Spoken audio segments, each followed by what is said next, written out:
श्री गोविंद प्रभू तीर्थस्थान ट्रस्टने प्रशासनाकडे मंदिराचे मुख्य लाकडी प्रवेशद्वार त्वरित खुले करण्याची मागणी केली आहे। सुमारे 850 वर्षे जुन्या या ऐतिहासिक आणि आध्यात्मिक महत्त्व असलेल्या मंदिराला 2021 मध्ये तीर्थस्थान दर्जा प्राप्त झाला आहे। या तीर्थस्थानी पंजाब, दिल्ली, हरियाणा, काश्मीर आणि महाराष्ट्रातून मोठ्या संख्येने भाविक दर्शनासाठी येतात। मात्र 2021 पासून मंदिराचा मुख्य प्रवेश मार्ग बंद करण्यात आला आहे। ट्रस्टने कायदेशीररित्या जमीन खरेदी केलेली असूनही प्रवेशद्वाराच्या वादांमुळे भक्तांना दर्शनासाठी मोठा त्रास सहन करावा लागत आहे।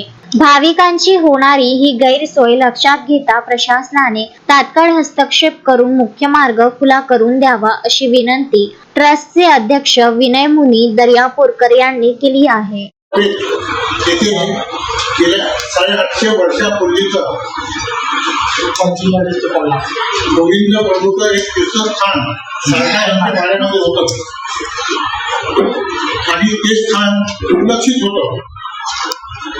परंतु त्या ठिकाणी दर्यापूरकर बाबा आणि यांच्या सर्वांच्या सहयोगानं जीर्णोद्धार करण्याचं तिथं ठरलेलं होतं। त्या दृष्टिकोनातून तिथे आम्ही बरेचसे कार्यक्रम सुद्धा घेतले आणि त्या ठिकाणी फक्त 10 बाय 10चं एक मंदिर होतं।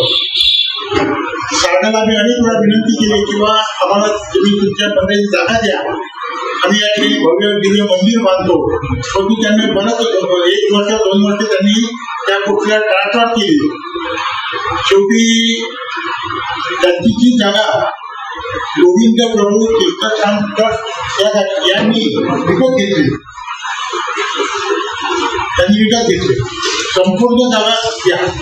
संपूर्ण जागा विकत घेतल्यानंतर म्हणजे 90% जागा विकत घेतली, परंतु 10% जागा त्यांच्या ताब्यात राहिलेली आणि त्यांच्या ताब्यात जी जागा आहे त्याच्यातच त्या जागेचं मुख्य गेट आहे। म्हणजे 10 बाय 15चा लाकडी जुन्या पद्धतीचं जुनं गेट आहे। त्याच्यामुळे या मंदिरात येण्याचा मार्ग बंद झालेला आहे। या मंदिरामध्ये संपूर्ण महाराष्ट्रातून नव्हे तर दिल्ली, मुंबई, चंदीगड, बाकीच्या राज्यातून सुद्धा या ठिकाणी भाविक मंडळी येतात आणि पार्किंगची मोठी तिथं व्यवस्था नाही आहे। त्याच्यामुळे आम्ही त्या मंदिराचं तुमची जागा आम्ही घेतली आहे, विकत 90% जागा विकत घेतल्यानंतर तुमच्या ताब्यात फक्त 10% जागा आहे आणि गेट तुम्ही तुमच्या ताब्यात ठेवलेलं आहे, तेव्हा ते गेट आम्हाला मोकळं करून द्या। अशोकभाई जोशी, विदर्भ न्यूज, अमरावती।